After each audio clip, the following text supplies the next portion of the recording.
The Five of Swords is sometimes referred to as a bully. He obviously is victorious here, but at what cost? These people are pretty beat up and he looks kind of like arrogant or gloaty, right?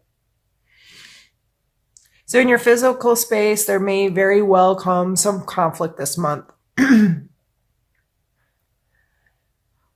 It may have something to do with a potentially new creative idea. So if this is in your workplace and you have had this like aha moment of, the spark of creativity that could really have potential to grow something or change something or like innovate a new thing for your workspace or your company, this may be met with some resistance, or you may try to overpower others and say, this idea is really good. You really have to listen to me. We really have to do this. We have to make this a thing here. So regardless if it's somebody else giving you resistance or you are the one that's kind of forcing it on others, I would just be mindful of how those energies play in your life this month. If you feel yourself being a bully, call yourself on your crap. Be like, all right, I gotta get it together. Just because I think it's a great idea and just because it works for me and I'm feeling like this could really be something amazing, doesn't mean people have to agree with you or will agree with you. I think it's best just to do what you do, be vocal about it, and sharing it, but you don't have to force it on others. And you attract more bees with honey, isn't that the saying? Than vinegar. Pull a card for your emotional space this month.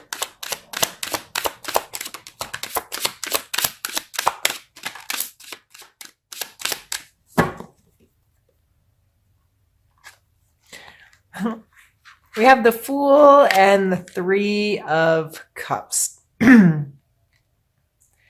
That's some really fun energy. There may be some amazing opportunities to let loose a little bit, have this kind of dumb trust in the universe. I don't want to call it dumb.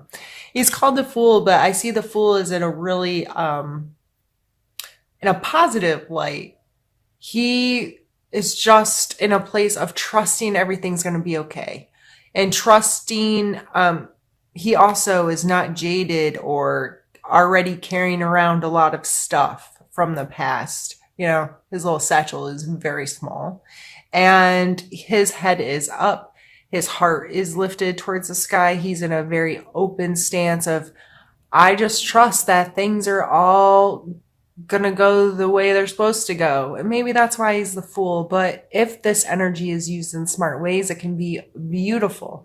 In your emotional space, this, just trusting the flow and the process and trusting that you can have these amazing interactions with people and have authentic relationships. And the Three of Cups, though, these ladies are obviously having a good time, right?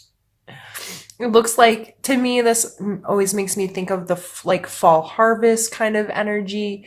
They're together, they're celebrating, they're enjoying each other, they're feeling fulfilled.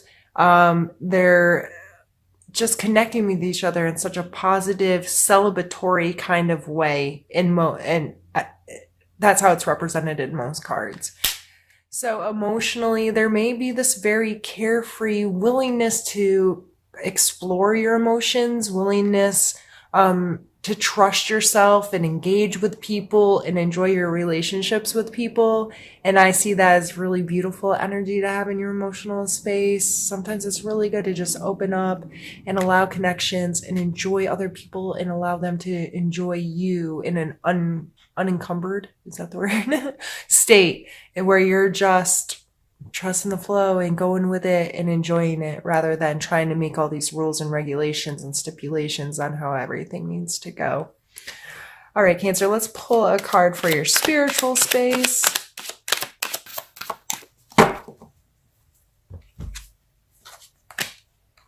Magician and the Nine of Wands. I'm not sure which order they came out in, but it doesn't really matter.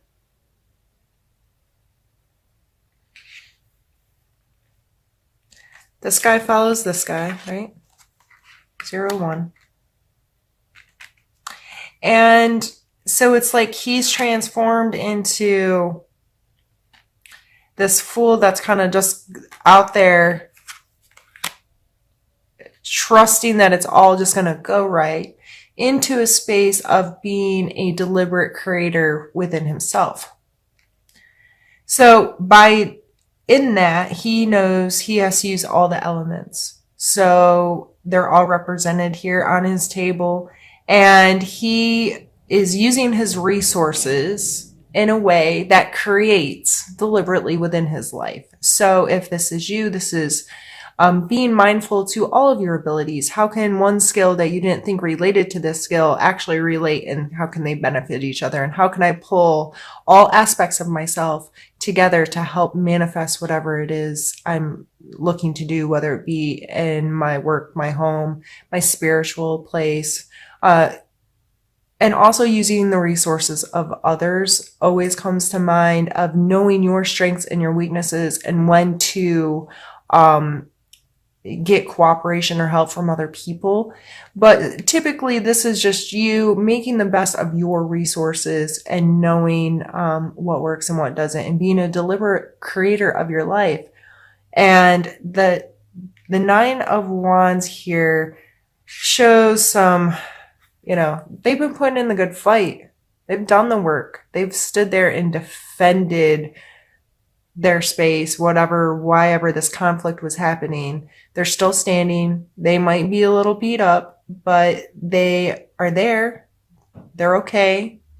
And so spiritually speaking, this may feel like, I keep trying to connect to my spirituality and understand it, whether you're religious, have that fits into some kind of mold, or you have more free-flowing spiritual existence, or your spirituality is just self, of connecting with yourself through whatever it is, your passions in life and so forth.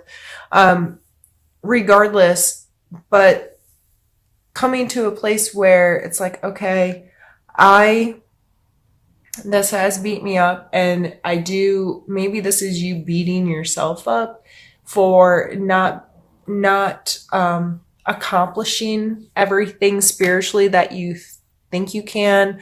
If you've do any like law of attraction type work, or you're like, I've been praying for this, or I've been trying to manifest this, and I've made a vision board, or I've do positive affirmations, or I practice yoga and I meditate and I pray and I do all these things, and I still am not creating exactly what I want spiritually. This always tells me to keep going, because it's a 9, so it's almost to the completion. Like, don't sit down, don't give up, keep working. And these 2 cards coming out here, I think it's just important to maybe ask yourself some questions this month about your relationships with your spirituality. If you do believe that you create your reality and that you are responsible for that, and how you connect that to a spiritual practice in your life, and just learn more about it. Google the card. Learn something new this month about how spiritualism or religion plays in your life. Explore more into how to best use your resources to connect to your spiritual self. And don't feel beat up if it doesn't go perfect, or you haven't manifested exactly what you've been trying to manifest, or you haven't became this person, or have all the stuff that you've put on your vision board. I don't usually go into too much stuff like this, but I'm going to, because I feel compelled right now. So me personally, I pray and meditate. My prayers are 99.999% gratitude, period. And it is a way to really connect with all that I have in my life and all the worth that it possesses in all the different ways, and how amazing and special little mundane things that we take for granted every day. And when you sit and you just give thanks for 10, 15, 20 minutes, it's amazing the kind of rhythm you can get into and all the little things you start being thankful for. I'm thankful I have fingernails. Like it can be the most ridiculous thing, or it can be a huge, grand, expressive, something super special happened or whatever. Um, but I'm not praying to obtain something. And when I think about positive affirmations or I set intentions, I don't want to live in a mansion. I want to live in, and I think about a space that brings me joy, a space that can be fun, that is comfortable for me, that encompasses a safety for me. Those are the kinds that I try to shift how I talk about what I want in my life and who I want to be and how I want to connect to my purpose. I try to pull it all back to feelings. And if the feelings are a negative feeling, that's not okay. I try not to come from a place of desperation in my prayers. It's more so of, I want more of this good stuff, and I'm going to concentrate on this good stuff. And then every single time I find these good things in my life, I feel like that's a win, and I can feel grateful for that. And that process continues, and it helps keep me in a very, my progression as a human moving in a positive way, in an appreciative way, in a way that I feel really comfortable in my body, in my home, in my job, because even if there's things that I really don't like, I have so much to be grateful for. And I know that even future Jill, this perfect Jill that I think about in the future, and her home and her life and her family and all of that, I have moments of that over and over and over again today. And the more I appreciate them, the more I feel like I'm kind of filling up that future basket. Like I'm going to have just more and more and more of this as I progress as a human, and I'm so grateful I get to experience it already. Sorry for getting really wordy and preachy there, but I just felt like that kind of concept needed to be expressed here. If that's something you're struggling with, I'm not the be all end all. I don't know everything. I just talk about what works for me. So what we're going to do here is pause the video while I move some things around and grab another deck, and we're going to pull some more cards. Be right back. All right, Cancer. Now we are going to pull some more cards and see what comes out.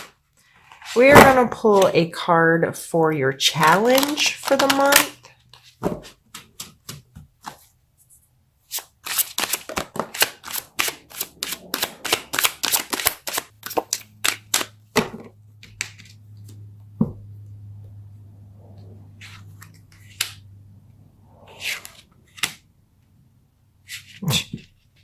Put it right side up, Jill. We have the Five of Cups and the Sun. The Five of Cups, he is obviously in a position that makes you feel like he's grieving, sad, has experienced some kind of loss, and the cups are spilt over and kind of in darkness. So this card always makes me think about a pause of the moment when you have to start to, you're letting go of something and you are not able to focus on what's ahead because this has really brought you to your knees. This card, however, serves as a huge reminder to not get stuck here. Because in this card, you can see further down this path are these beautiful lit cups and this tower, and it's that's obviously there's good things ahead for this person that's traveling this path, right? So the challenge this month may be you still dealing with the loss of something, emotionally, maybe taking a pause to to put this to rest so you can continue on.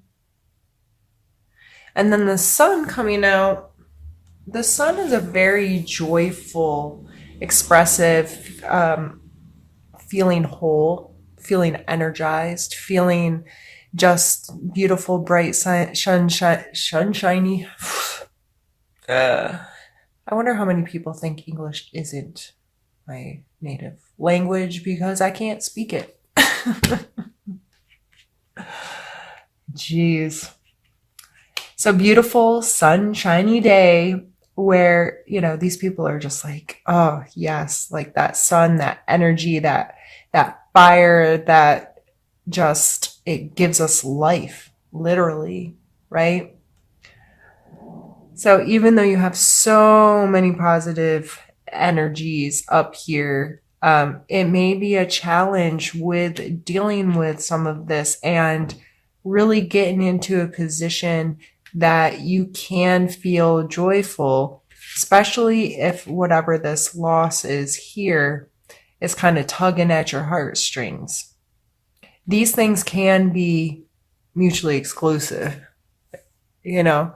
They, just because one thing makes you sad, you've experienced some kind of loss or disconnection or having some kind of grief, does not mean at another point that you cannot be joyful. You cannot experience feeling this wholeness and fulfillment and excitement or whatever, however this fire energy is showing up.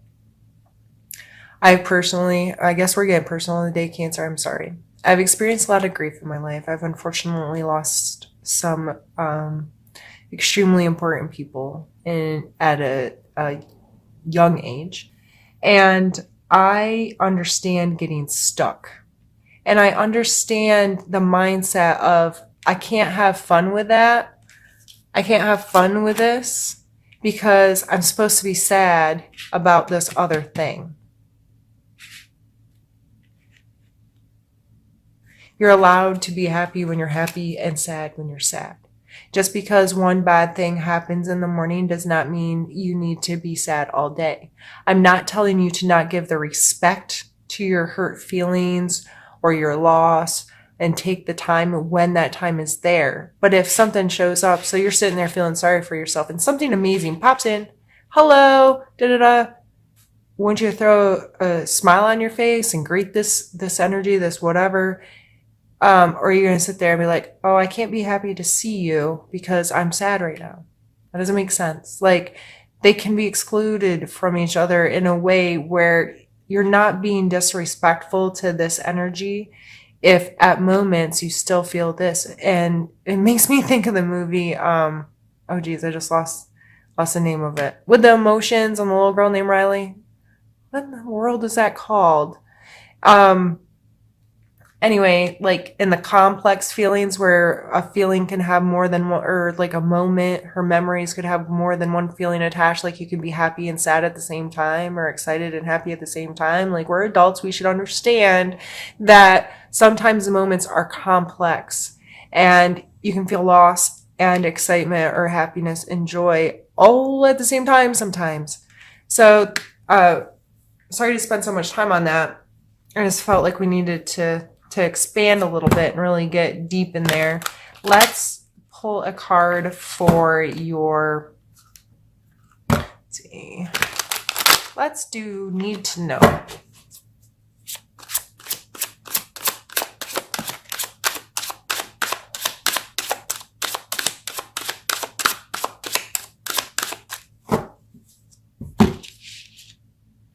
The Fool. So again, you can see here, these are very, they're represented differently, but it's the same kind of idea. This guy, I mean, they're just both willing to jump off that cliff, right? They're just going for it. They're willing to take that risk. They're willing to trust. They're willing to be like, okay, we're going to go do this thing.